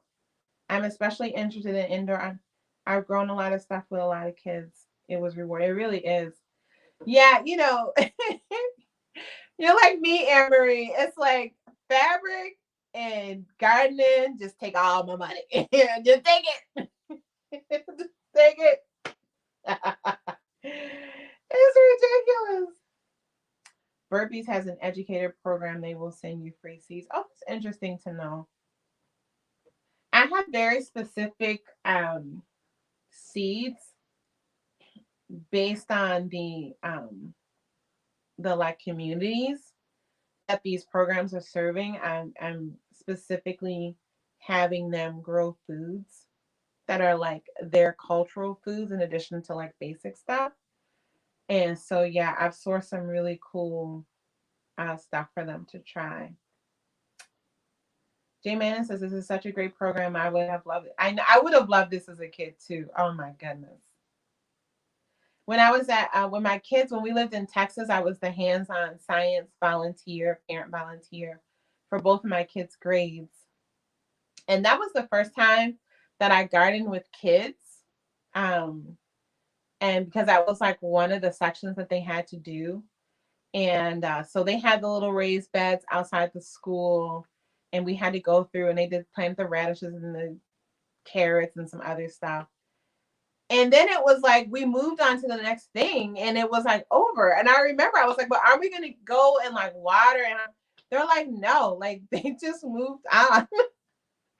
And I was like, what? And so that was the first time I actually tried to grow food in the Texas backyard with my kids. And we just threw some dirt down on the side of the house. I mean, in retrospect, it's like, oh my God, I don't know how we didn't cut our fingers off because there was like broken, you know how when they fill for those suburban things, they just put all kinds of like stuff in there. We would like dig down, there'd be like a broken glass bottle. It was crazy. But it was also the heat of Texas summer, which I had no understanding of like that there was like certain times a year that you could grow things based on the temperature. I mean, of course, I mean, like it makes sense now as a scientist. Like, yeah, okay, obviously, but it's like I had never really learned anything about gardening. So it's like it's hot, you need water, it should grow, and I didn't know that like no carrots actually want cool temperatures. Because when you go in the supermarket, you get carrots all you get carrots all year long. So yeah, and then we moved. Like if we had stayed in Texas, I think about the garden I would have had because we had banana trees and avocado trees and stuff that the previous owner had just planted there, just left. And we added figs because we liked figs, but I don't even think we ever ate the bananas. Like our landscaper would come in and he would just cut it down every fall. And they always told us that yeah, you don't eat the bananas. And I think about it, I'm like, we probably could have eaten those bananas. But we were only there for 2 years. But then, boy, that would have been like a glorious place to have a garden. So, no, Pat, I know you weren't doubting it. It was more, and no, I'm not offended. These sites are actually in Michigan. So this is all virtual. So the organization that I work with is based in Michigan. So all of these sites are in Michigan. And I'm in Minnesota. And so that's why I have to do things ahead of time and record and take pictures. And like I write up little manuals. And then they have on-site leaders that basically take my work and I do Zoom calls with them. Um, and yeah. And so that's why. So yeah, you probably didn't hear that part of it. But no, I know you weren't. You don't need to say you're sorry about that. I love the idea of a master gardening program, but when you look into it, it's like it's super time consuming. And it's wonderful. Like 15 years ago, that would have been like the perfect place for me to start. Yeah. So no. No need to apologize there. GT Junior says Sheree has the cheat code on gardening. You know what? You need to stop saying that because you're gonna really have people think that I have a cheat code. There is no cheat code, guys. Trust me, I wish. But I will say, if you look at, even if you just go on Instagram, if you look at Minnesota gardeners, everybody that I know that gardens in Minnesota grows a lot of food. And it's like the last place you would think of, right? Because it gets so cold here in the winter. But I think our cold weather kills a lot of bugs, number one. And then unlike where you are in Alaska, GT, our summers actually are really warm. Um, so you have that sunshine. You probably have more sunshine hours than we do. Well, I don't know because some parts of Alaska is daylight, but it's cloudy. Minnesota, at least where I am in Minneapolis, we are so sunny. We literally have 60 more sunshine days here than where I lived in Michigan, which was zone 6B, 7A, something like that. So way warmer, but not warmer. So that's where when you really understand your zones, you realize your zone is really just talking about how cold it gets. It's not actually talking about your sunshine days, your heat index, and all that other stuff that goes into growing. And so, yeah, that's why I say to people, like, I mean, part of it is the luck of my location. Like, I couldn't grow like this in Michigan. I tried. And you can look at some Michigan people who garden and you see it's very different. And I do think those 60 extra days of sun, we have long summer days, right? I mean, it's light outside till about 10 in the peak of summer, and where I have my garden positioned, but then it's not super humid. So we're not getting a lot of those like humidity issues, like a lot of the diseases and stuff that you see like southern heat gardeners have, we don't have here. So I see. I don't. That's the problem with gardening, because then like my gardening mind kicks in, and I like go all in with the stuff, and that's not what we're supposed to be talking about. I really wanted to share more of that on my gardening channel, but there just wasn't a lot of interest. There's not a lot of people growing in cold climates. But I've learned a lot about it. I read a lot about it before we moved here, because I knew I wanted to garden intensely here. And it exceeded my expectations by tenfold. I never thought that I would be able to grow the way that I grow here. And it has everything to do with the climate. Absolutely has everything to do with the climate. I don't have any secret fertilizers or little things that I do. It's the location of my garden. I feed my garden with garden scraps mostly. But my garden just, it gets the sun and the heat that a lot of the things need. Spring is too short to grow.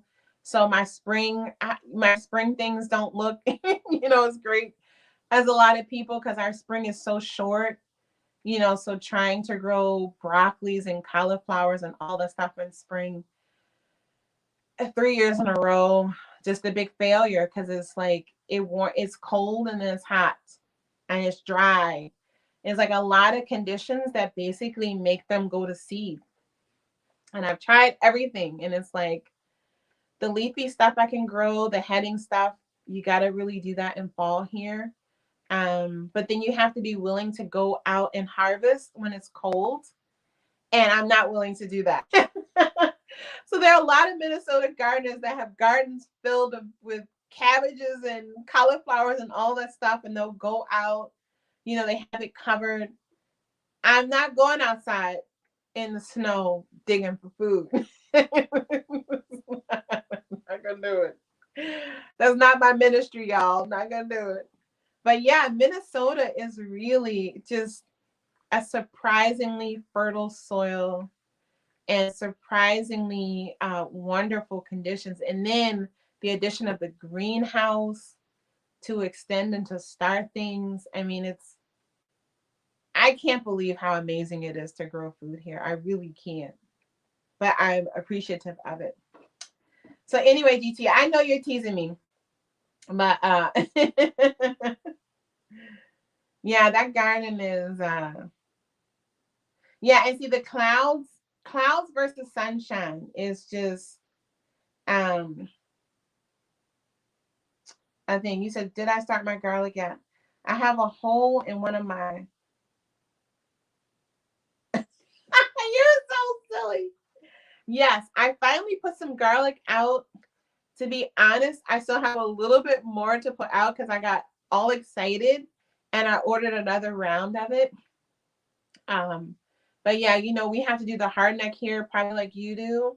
And then I don't get to harvest it until I think I harvested the first time I grew it in July, beginning of July, because I needed to pull it for tomatoes. And then this year I let it go into August and it was bigger. So this year I didn't plant it in the middle of beds like I did before. I put it around the perimeter like I did with the onions this year, so that I have my middle space open to put my stuff in. That, again, that's just something you learn, right? I put all this garlic in these wonderful beds, and I was like, I need that space now. So yeah, live and learn. But I have the new garden area now, so it's in an area where I won't be putting. It's in the hillside garden, and so I have a lot more space for that. Duct tape for your pants? No. Get a needle and thread. Get a needle and thread, and you can put a patch. You can put a patch on it.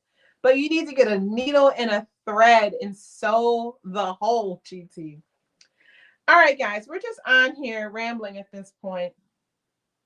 I like that you guys are interested in some of the gardening. So I think the same thing I'll do next week when I do the sewing and garden update.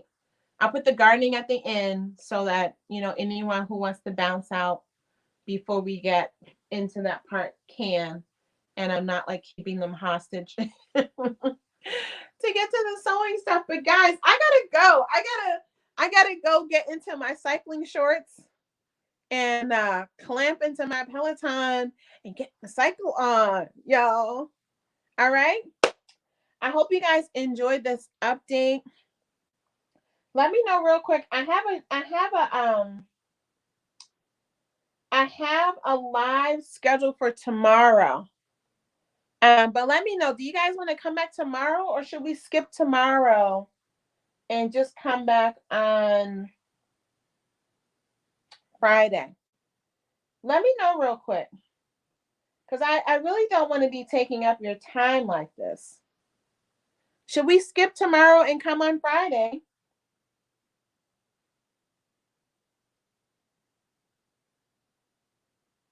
Yeah, okay. That's what I'm thinking, because this got long again. So I'm going to change that live that I have scheduled for tomorrow. I'm going to change that. I'm going to change that to Friday, y'all, okay? And then we'll come back and we'll talk Friday, okay? All right, guys, have a wonderful afternoon. Have a great Thursday, and I'll see you on Friday. Bye, guys. Thanks for coming in. You're going to Disneyland, Lola. Lola, say hi to Mickey and Minnie for me. Have